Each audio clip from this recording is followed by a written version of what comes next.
성경 말씀은 요한복음 21장 15절부터 17절까지의 말씀입니다. 신약 성경 185페이지입니다. 함께 읽겠습니다. 그들이 조반 먹은 후에 예수께서 시몬 베드로에게 이르시되 요한의 아들 시몬아 내가 이 사람들보다 나를 더 사랑하느냐 하시니 이르되 주님 그러하나이다. 내가 주님을 사랑하는 줄 주님께서 아시나이다. 이르시되 내 어린 양을 먹이라 하시고 또 두 번째 이르시되 요한의 아들 시몬아 내가 나를 사랑하느냐 하시니 이르되 주님 그러하나이다. 내가 주님을 사랑하는 줄 주님께서 아시나이다. 이르시되 내 양을 치라 하시고 세 번째 이르시되 요한의 아들 시몬아 내가 나를 사랑하느냐 하시니 주께서 세 번째 내가 나를 사랑하느냐 하심으로 베드로가 근심하여 이르되 주님 모든 것을 아시오매 내가 주님을 사랑하는 줄을 주님께서 아시나이다. 예수께서 이르시되 내 양을 먹이라. 아멘.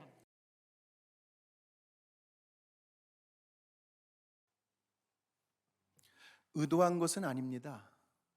3주 전부터 제가 말씀을 드리는 주제가 119 운동을 선포하고 나서 첫 번째는 기도에 관한 말씀을 드렸습니다. 골로새서에 보시면 하나님께서 기도하실 때에 전도의 문을 열어주신다고 딱 그랬어요. 그런데 이제 그 두 번째 나간 말씀이 누가 우리를 위하여 갈꼬라는 전도에 관한 말씀을 드렸습니다. 근데 전도를 하는 과정 속에는 제일 중요한 게 뭐냐면 무엇보다도 관계 전도입니다. 그래서 오늘 말씀의 제목이 또 본의 아니게 관계에 대한 주제의 말씀을 전하게 되었습니다. 여러분, 피는 물보다 진하다라는 말을 들어보셨을 거예요.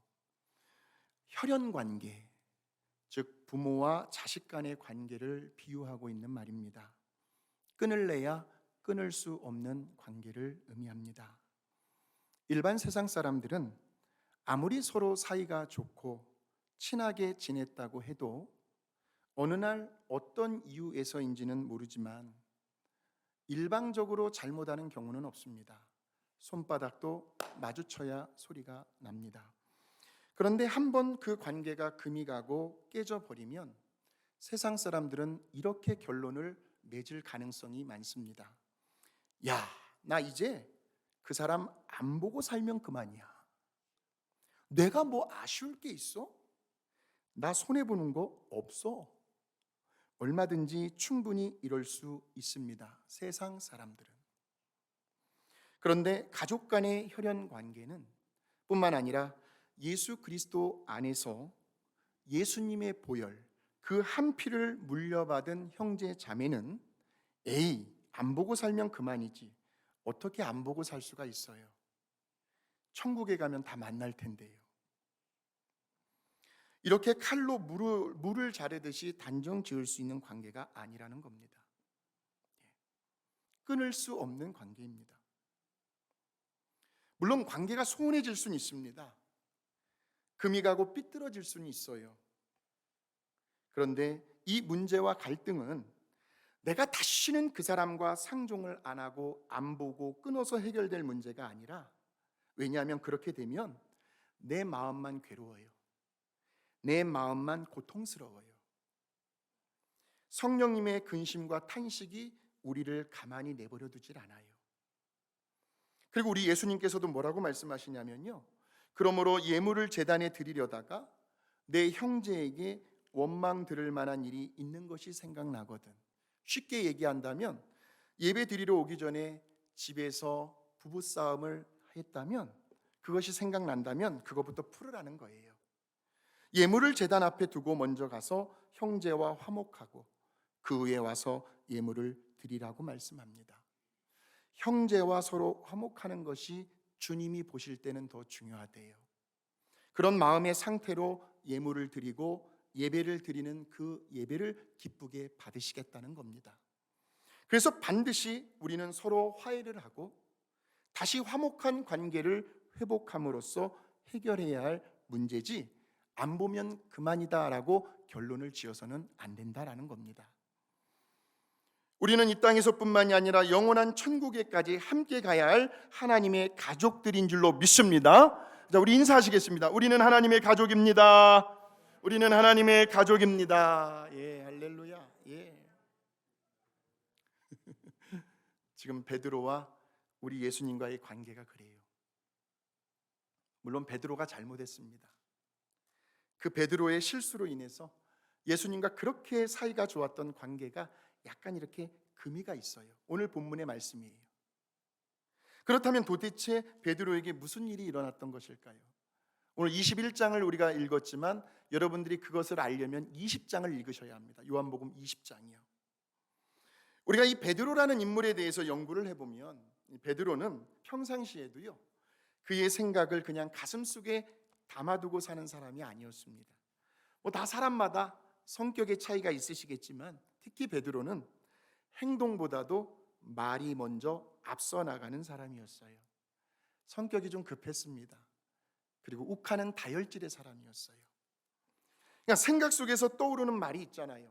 그것을 좀 더 신중하게 어떤 필터에 거르는 과정이 없이 그냥 막 불쑥불쑥 말을 내뱉어내는 사람이 바로 베드로였습니다. 그러다 보니까 자기가 하고 나서도 순간 아차 하는 말의 실수가 많았어요. 지금 예수님께서요, 십자가에 못 박혀 돌아가시기 전날 제자들과 함께 유월절 저녁 만찬을 드시는 중에 예수님께서 불쑥 이런 말씀을 하십니다. 마태복음 26장 31절이죠.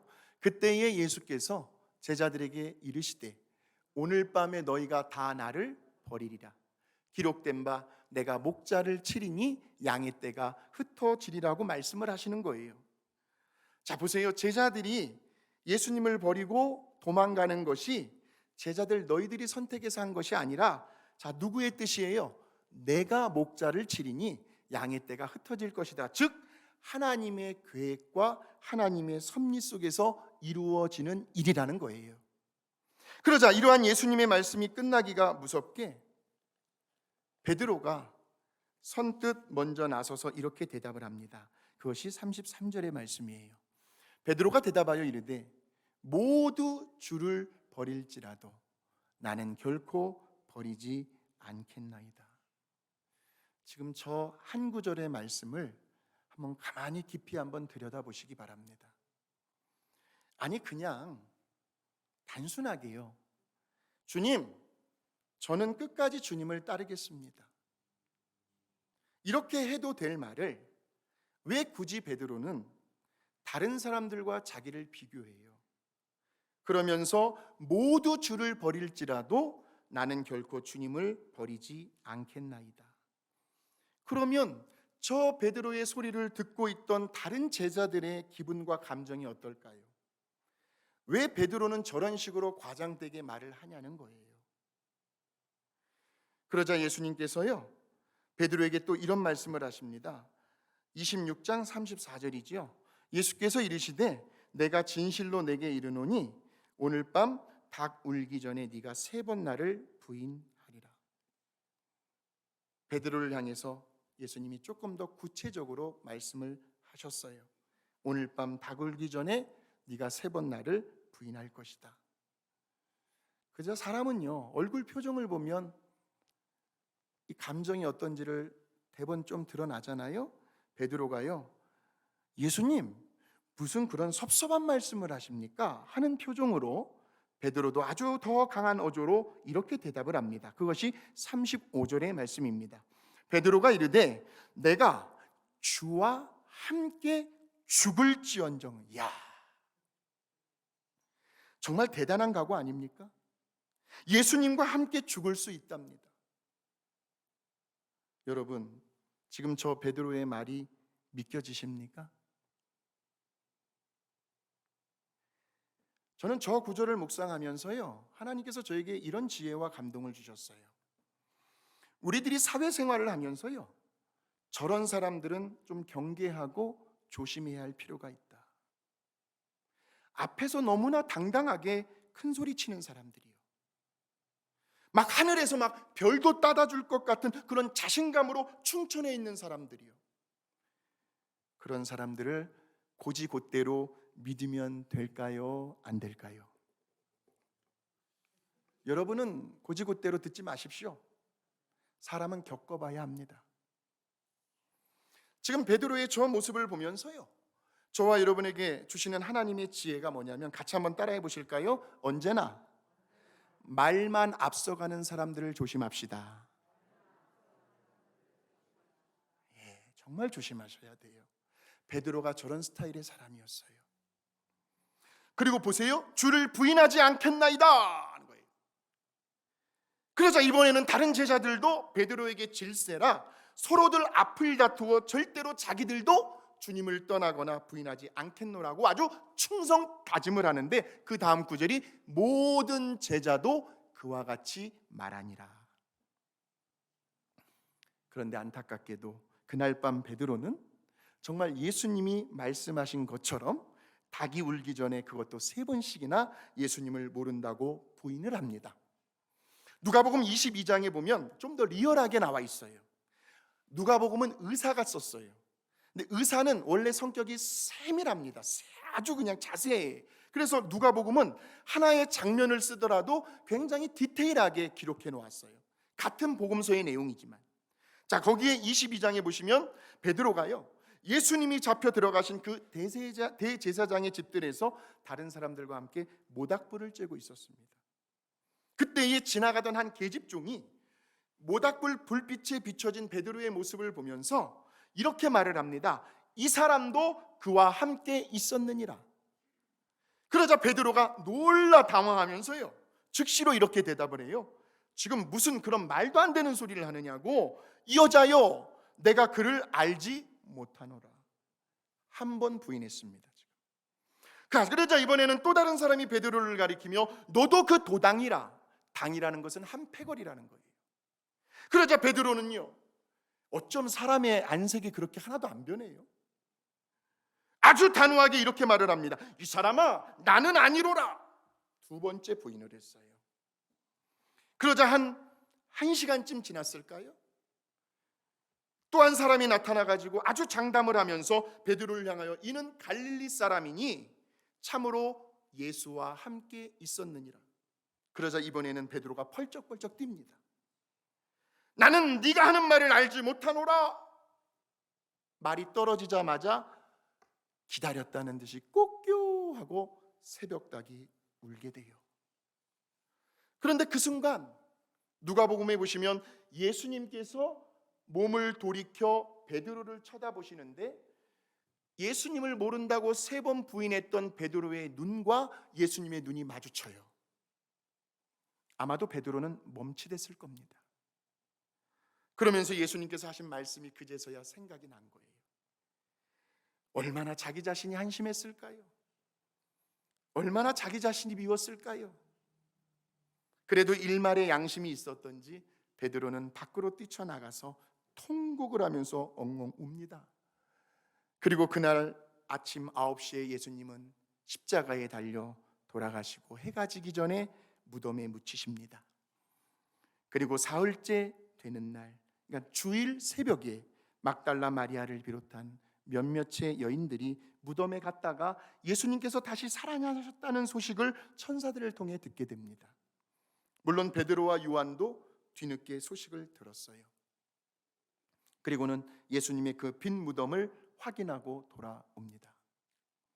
그러다가 요한복음 20장에 보시면 그날 저녁 제자들이, 이제는 제자들 곁에는 예수님이 안 계세요. 그래서 그들은 유대인들에게 혹시라도 해코지를 당할까 두려워서 문을 꼭꼭 걸어 잠그고 어느 한 집에 모여 있었습니다. 바로 그곳에 우리 예수님이 나타나셨어요. 그런데 그때 도마는 자리에 없었습니다. 그리고 예수님이 떠나시고 난 다음에 그제서야 뒤늦게 돌아온 거예요. 도마가, 도마야, 예수님이 살아나셨어. 무슨 소리야? 지금 방금 전까지만 해도 우리와 함께 계셨는데, 야, 아쉽다. 네가 조금만 더 빨리 왔더라면 예수님 만날 수 있었을 텐데. 아직도 제자들은 흥분을 감추지 못하고 있었습니다. 그런데 도마는 제자들이 예수님 봤다고 하는 그 말을 믿지를 않았어요. 그러다가 한 8일쯤 지나서 예수님께서 다시 제자들에게 나타나셨습니다. 그리고는 그 자리에 있던 도마에게 이런 말씀을 주셔요. 그것이 요한복음 20장 27절의 말씀이에요. 같이 한번 읽어보실까요? 도마에게 이르시되 내 손가락을 이리 내밀어 내 옆구리에 넣어보라. 믿음 없는 자가 되지 말고 믿는 자가 되라. 할렐루야. 그리고 나서는 제자들은 다시 갈릴리로 돌아갔어요. 그러고 나서 베드로와 도마, 그리고 나다나엘, 그리고 세베대의 두 아들 야고보와 요한, 그리고 다른 두 제자들이 한 집에 함께 모여 있었습니다. 그러다가 이제 해가 지고 밤이 되니까요, 그들도 먹고 살아야 되잖아요. 어부들은 낮에 고기 잡지 않습니다. 저녁이 되고 밤이 되고 나서야 고기 잡으러 나가거든요. 생계를 위해서 갑자기 베드로가 고기를 잡으러 나간다고 하니까 거기에 있던 다른 제자들도 모두가 다 베드로를 따라 나서요. 근데 왠지 그날따라 밤새도록 그물을 치고 고기를 잡는데 한 마리도 잡지를 못했습니다. 마치 뭐에 홀린 것처럼 죽도록 고생만 했지 아무런 소득이 없었습니다. 그러다가 어느덧 새벽 미명이 밝아왔어요. 그런데 바로 저 앞에 바닷가 근처에서 예수님께서 서 계시는데, 그런데 당연히 제자들은 예수님이신지를 몰라봤습니다. 그러자 그때 예수님께서 낙심해 있고 축 처져 있는 제자들에게 얘들아 너희들에게 고기가 있느냐? 하고 물으셨습니다. 그러자 제자들이 한치의 망설임도 없이 예, 없습니다 라고 대답을 합니다. 그때 예수님께서 한 번 더 제자들에게 이렇게 말씀을 하십니다. 그러면 그 그물을 배 오른편으로 한번 던져보아라. 그러자 제자들이 믿져야 본전이죠. 손해볼 게 뭐 있어요? 한번 순종했어요. 물론 이때까지도 제자들은 저 사람이 예수님이신지를 몰랐습니다. 그러자 한순간에 기적이 일어났습니다. 거기에 있던 제자들의 그 힘을 다 모아도 끌어올릴 수 없을 정도로 수많은 고기들이 그물에 걸려 잡혀 올라오는 거예요. 땀을 뻘뻘 흘리며 그물을 끌어올립니다. 그때에 거기에 있던 예수님이 사랑하시는 제자, 예수님의 품 안에 꼭 안겨있던 제자 요한이 지금 저 바닷가에서 말씀하고 계시는 저분이 예수님이라는 사실을 그때서야 알게 되죠. 그래서 성경은 뭐라고 나와 있냐면 요한이 외칩니다. 주님이시다. 그러자 베드로가요 갑자기 눈이 동그래지면서요, 어부들은 그물을 내릴 때 고기를 잡을 때 우통을 다 벗거든요. 그런데 거기에 있던 겉옷을 대충 허리에 둘른 채로 바다에 뛰어내립니다. 그리고는 헤엄을 쳐서 갑니다.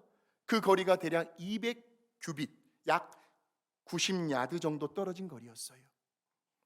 그렇게 베드로가 열심히 헤엄을 쳐서 제일 먼저 예수님이 계신 곳에 도착을 했는데, 예수님은 이미 벌써 숯불을 펴놓고 생선과 떡을 구워놓고 계셨습니다.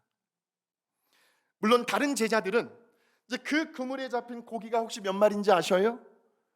153, 153마리나 되는 물고기를 끌고 오느라고 시간이 좀 많이 지체가 된 거예요. 그런데 다른 제자들이 육지로 올라올 때까지 해변가에서는 누구와 누구만 있어요? 예수님과 베드로만. 서로가 아무 말도 하지 않고 아무런 대화가 없었습니다. 한번 그 둘 사이를 한번 연상해 보십시오. 베드로가 우리 예수님의 얼굴을 똑바로 잘 쳐다볼 수 있었을까요? 그런데 지금 이 시점은요, 이미 예수님께서 부활하신 지 열흘 이상이 지난 때였어요. 그리고 오늘 아침까지 벌써 베드로를 몇 번 만났어요? 3번 만났어요. 그런데 성경에는 예수님과 베드로 사이에 어떤 대화도 서로 주고받았다고 하는 그런 내용이 어디에도 없어요. 물론 우리들이 생각해 볼 때는 적어도 베드로는 예수님 앞에서 먼저 자신의 부족함과 연약함을 고백했어야 맞아요. 자신의 잘못에 대해서 용서를 구해야 하는 내용이 한두 구절쯤 있어야 맞아요. 예수님, 제가 경솔했습니다.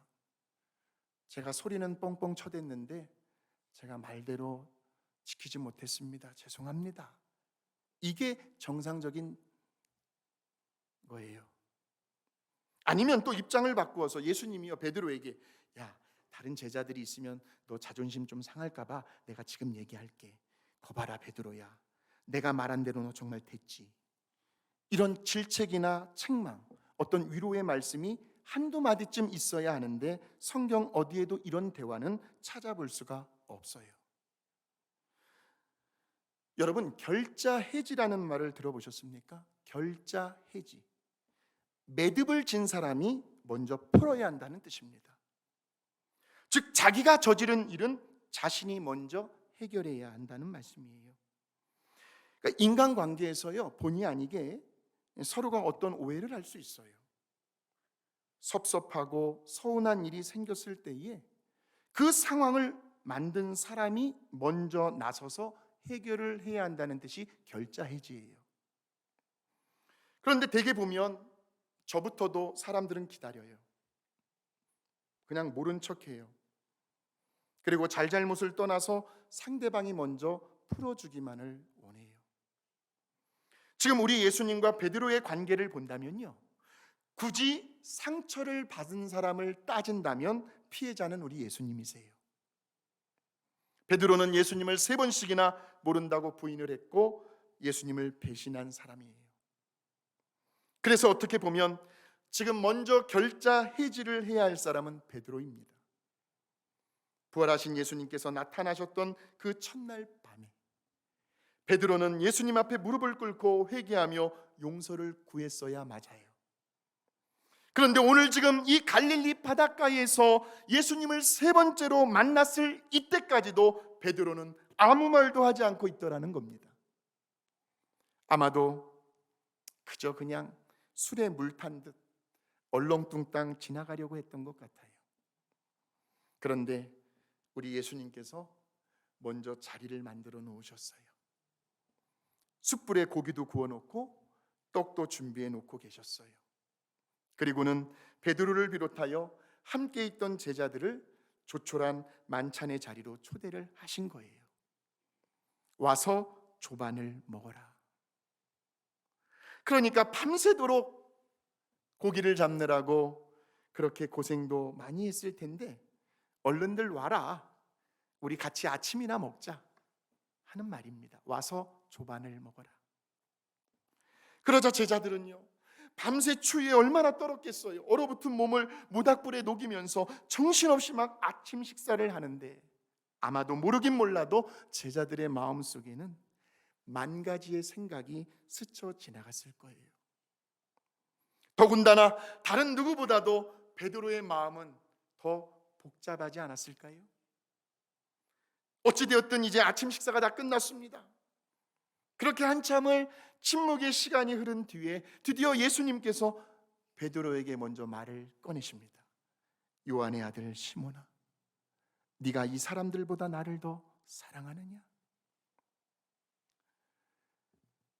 지금 예수님께서 베드로의 가장 아픈 곳을 건드리셨어요. 그러니까 지금 이 질문은 얼마 전에 베드로가요, 모두 주를 버릴지라도 나는 결코 주님을 버리지 않겠습니다 라고 호언장담을 했었는데, 그래서 베드로는 다시는 떠올리고 싶지도 않은 그 아픈 기억인데 예수님께서 그 상처를 건드리신 거예요. 왜냐하면 상처를 건드려야 치료할 수 있기 때문이에요. 상처를 가지고 있으면 골마 터져요. 그러니까 지금 이 질문은 요한의 아들 시몬아, 너 아직도 나를 사랑한다고 하는 그 생각 가지고 있니? 하는 질문입니다. 물론 지금까지 보아왔던 베드로의 성품으로 보게 되면 말보다 행동이 앞선다고 그랬는데 베드로는 자기가 예수님을 3번 부인했다는 사실을 다른 제자들에게 이미 다 말했을 거예요. 그렇다고 본다면 지금의 이 예수님의 질문은 베드로 자신에게뿐만이 아니라 그 자리에 있던 다른 6명의 제자들에게도 당황스러운 질문이었다는 거죠. 왜냐하면 나머지 제자들도 베드로에게 질세라 예수님 앞에서 굳은 맹세를 했기 때문이에요. 물론 베드로가 예수님을 부인한 것은 사실이에요. 맞아요. 그러나 예수님을 사랑하는 그 베드로의 마음에는 지금도 조금도 변함이 없었어요. 그래서 베드로가 대답을 합니다. 주님, 그러하나이다. 내가 주님을 사랑하는 줄 주님께서 아시나이다. 그래, 이 구절을 베드로의 감정을 넣어 표현해 본다면, 그럼요, 주님 아시잖아요. 제가 여전히 주님을 사랑하고 있는 것을요. 그렇게 예수님은 두 번을 더 베드로에게 물으셨고 베드로로 하여금 대답을 하게 하셨습니다.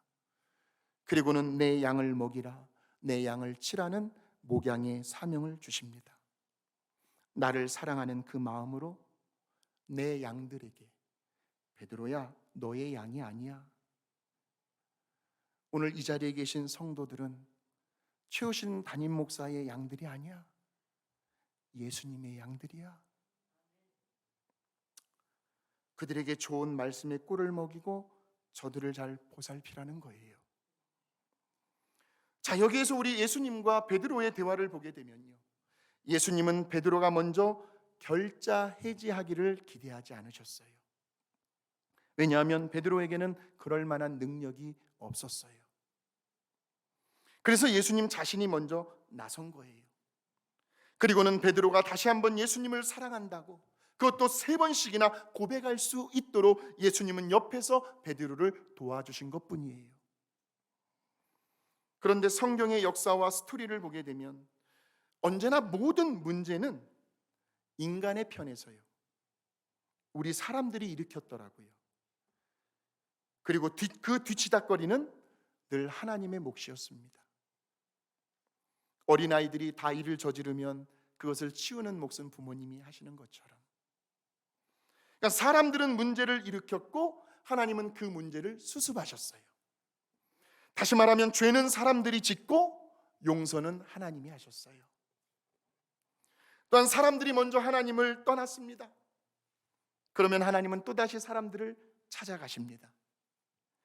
잘못은 자기들이 저질러 놓고 오히려 하나님을 원망합니다. 그래도 하나님은 그들을 품에 안으시고 위로해 주십니다. 우리들이 아직 연약하고 쓸모가 없고 하나님의 말씀에 불순종하고 죄를 범하고 하나님과 원수로 있었을 그때에도 하나님은 먼저 우리를 찾아오셨습니다. 오늘 본문의 말씀에도 보면 우리 예수님께서요, 예수님을 모른다고 저주했던 그 제자들 얼마나 면목이 없었겠습니까? 예수님 보기에 그 닫혀있는 마음의 문을 열어주시기 위해서 예수님이 먼저 갈릴리 바다 해변에서 조반을 지어놓고 기다리고 계셨어요. 와서 함께 조반 먹자. 우리들도요, 예수님을 떠날 때가 있습니다. 일주일 동안 우리 예수님 생각 얼마나 많이 하셨습니까? 예수님을 외면할 때가 있습니다.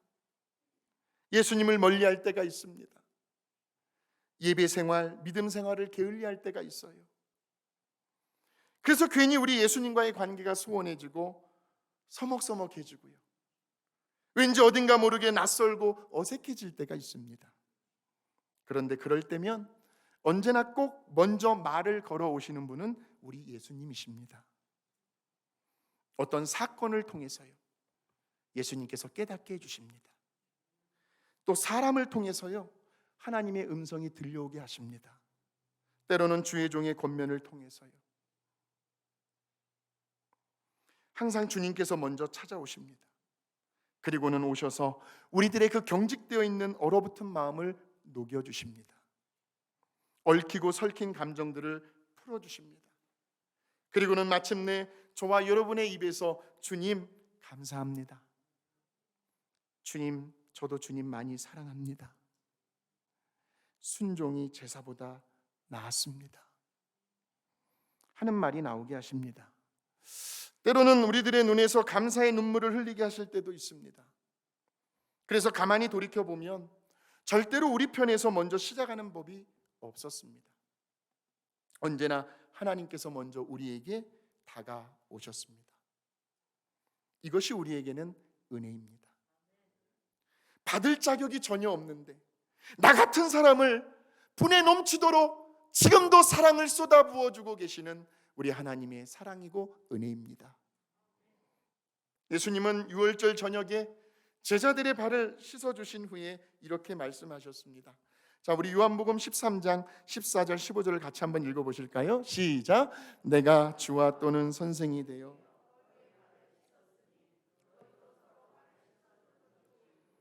내가 너희에게 행한 것 같이 너희도 행하게 하려 하여 본을 보였노라. 아멘. 먼저 하셨어요. 오늘 본문에 나오는 말씀도 마찬가지입니다. 예수님은 제자들 앞에서 베드로로 하여금 예수님을 사랑한다고 3번 공개적으로 고백하게 하신 다음에 베드로에게 사명의 말씀을 주십니다. 내 어린 양을 먹이라. 내 양을 치라. 내 양을 먹이라. 베드로야, 내가 너에게 행한 것처럼 너도 내 양떼들에게 그렇게 해 주어라는 말씀입니다.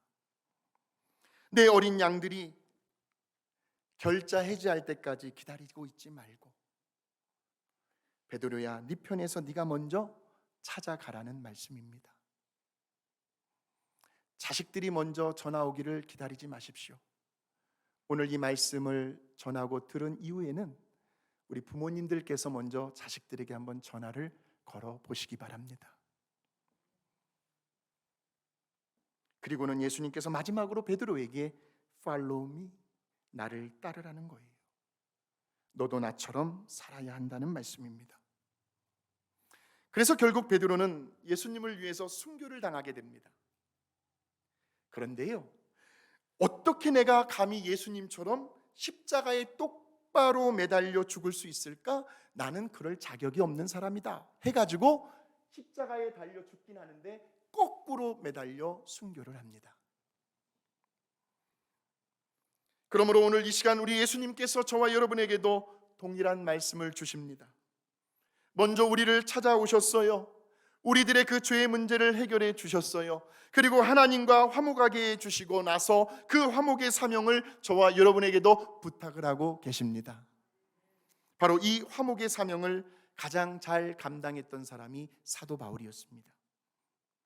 고린도 교회 안에서요, 성도들끼리 서로 다투고 분쟁이 일어났는데 오히려 그 비난과 원망의 화살은 그 자리에 없던 사도 바울에게서 쏘아댄 거예요.